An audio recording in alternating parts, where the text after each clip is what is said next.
Airlines চলে এসেছে আর খেলার খবর চ্যানেলে বিগ বিগ আপডেট নিয়ে। তো চলো বন্ধুরা, খুব গুরুত্বপূর্ণ আপডেট নিয়ে চলে এসেছি। ফুল ভিডিওটা দেখতে থাকো, স্কিপ করবে না। স্কিপ করলে ভিডিওর মধ্যে অনেক কিছু মিস করবে। এবং এই খেলার খবর চ্যানেল যারা নতুন আছে অবশ্যই খেলার খবর চ্যানেলটা সাবস্ক্রাইব করে পাশে থাকা ব্ল্যাক অ্যান্ড ঘন্টাকে ডাউন করে বাজিয়ে দাও। বেশি বেশি লাইক এবং কমেন্ট করে দাও, যাতে মোটিভেট হয় তোমাদের এই খেলার খবর চ্যানেলে এই ফার্স্ট আপডেট দিতে পারি। তো চলো বন্ধুরা, ফার্স্ট যে আপডেটটা নিয়ে কথা বলবো, খুব গুরুত্বপূর্ণ আপডেট তোমাদের শেয়ার করতে চলেছি ভিডিওর মধ্যে।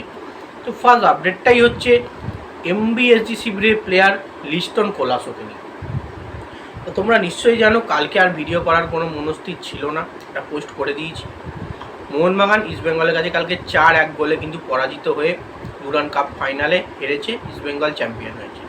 এবার ব্যাপারটা হচ্ছে লিস্টন কোলাসো কিন্তু সে কিন্তু তার নিজের খেলা কিন্তু সে ভুলে গেছে।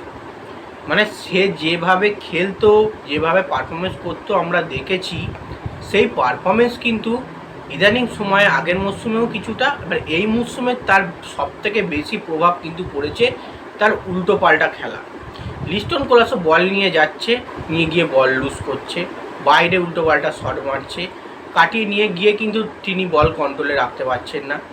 মানে দেখে মনে হচ্ছে লিস্টন কোলাসো ফুটবলই খেলে না, লিস্টন কোলাসো খেলা ভুলে গেছে। কারণ অ্যাজ এ একটা experience player, professional footballer Indian, সে যদি এরকম করে খেলে, পাড়ার খেলার মতো খেলছে, পাড়াতেও মনে হয় এর থেকে ভালো খেলা হয়। তো সেক্ষেত্রে তো বোঝাই যাচ্ছে মোহনবাগান সমর্থকরা লিস্টন কোলাসোর উপর কতটা রেগে যাচ্ছে, আমি রেগে যাচ্ছি। তো সেক্ষেত্রেই কিন্তু বলেছি লিস্টন কোলাসো কিন্তু খেলাই ভুলে গেছে। আর লিস্টন কোলাসোকে উচিতই প্রথম 11-এ চান্স না দেয়া। প্রথম 11-এ লিস্টন কোলাসোকে কালকে চান্স দিয়ে তখনই আমি ধরে নিয়েছি, আবারও কিন্তু আজকে সেই সেম ভুল কিন্তু করছে লিস্টন কোলাসোকে প্রথমে চান্স দিয়ে। আর নেক্সট যে আপডেটটা নিয়ে কথা বলবো সেটা হচ্ছে খুব গুরুত্বপূর্ণ আপডেট, সেটা হচ্ছে এমবিএসজি শিবিরের কোচ পানাজিওটিস ডিপ্লেয়ারিসকে নিয়ে। পানাজিওটিস কিন্তু পুরোপুরি কালকের ম্যাচে ব্যর্থ। ব্যাপারটা হচ্ছে কালকের ম্যাচে কোচের দোষ পুরোপুরি ধরবো না, কিন্তু কোচের দোষ অবশ্যই রয়েছে। পানাজিওটিসের ব্যর্থ হওয়ার অনেকটা কারণও রয়েছে। পানাজিওটিসের স্বপ্ন পূরণ না হওয়ার অনেকটাও কারণ রয়েছে। তার স্বপ্ন ছিল প্রথম কাপ জিতবে, মোহনবাগানের হাত ধরে তার কোচিং জীবনের প্রথম কাপ ভারতে জিতবে, কিন্তু সেটা সে করতে পারেনি। তার কিছুটা ভুলের কারণে কিন্তু হেরেছে। এবং ডার্বির চাপটা হয়তো প্রথম ম্যাচে জেতার ক্ষেত্রে ফাইনাল ম্যাচে ডার্বির চাপটা কতটা হবে সেটা কিন্তু পানাজিওটিস বুঝতে পারেনি। এবং সাহাল আব্দুল সামাদের মতো প্লেয়ারকে পানাজিওটিস প্রথম ধাপ থেকে না নামিয়ে বেঞ্চে বসিয়ে রাখা, এটা হচ্ছে সবথেকে খারাপ ব্যাপার। যেখানে সাহাল আব্দুল সামাদ যে কটা ম্যাচ খেলেছে সে কটা ম্যাচে গোল করেছে, অ্যাজ এ একটি ম্যাচে কিন্তু হ্যাটট্রিকও রয়েছে। কালকে মোহনবাগানের খেলা হিসেবে মনবীর সিংয়ের খেলাটা ছাড়া কোনো প্লেয়ারের খেলা আমার ভালো লাগেনি।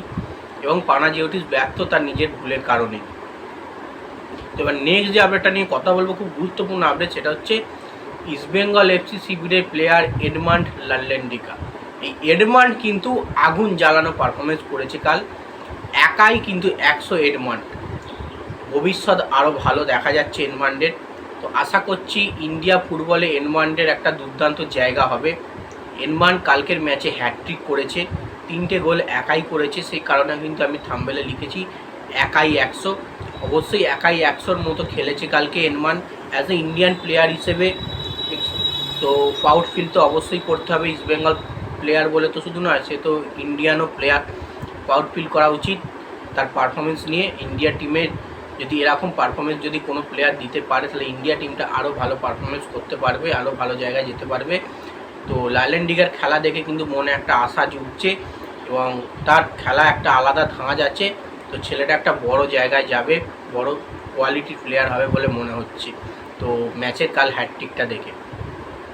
নেক্সট এবং লাস্ট আপডেট যেটা নিয়ে কথা বলবো সেটা হচ্ছে ইবিএফসি শিবির মানে ইস্টবেঙ্গল এফসি শিবিরের কোচ অ্যান্টোনিও লোপেস হাওয়াসকে নিয়ে। হাওয়াস তুমি সেরা, এটা কিন্তু আমি লিখেছি, হাওয়াসই সেরা। কারণ অবশ্য আমরা নিশ্চয়ই দেখেছি সফলতার তুঙ্গে মানেই হচ্ছে হাওয়াস। এটিকে অ্যাথলেটিকো দি কলকাতাকে সফলতা এনেছে, ট্রফি দিয়েছে। এটিকে মোহনবাগানকে ট্রফি দিয়েছে, ইন্টার কাশিকে ট্রফি দিয়েছে, ইস্টবেঙ্গলকে এলো এসে ট্রফি দিয়ে দিল। মানে হাবাস এতটাই লেজেন্ড কোচ, তিনি ট্রফি জেতানো তার একটা মানে তার পেশা হয়ে গেছে, তার হাতের ময়লা হয়ে গেছে ট্রফি জেতানো। মানে তিনি থাকা মানেই দলকে ট্রফি জেতাবেন।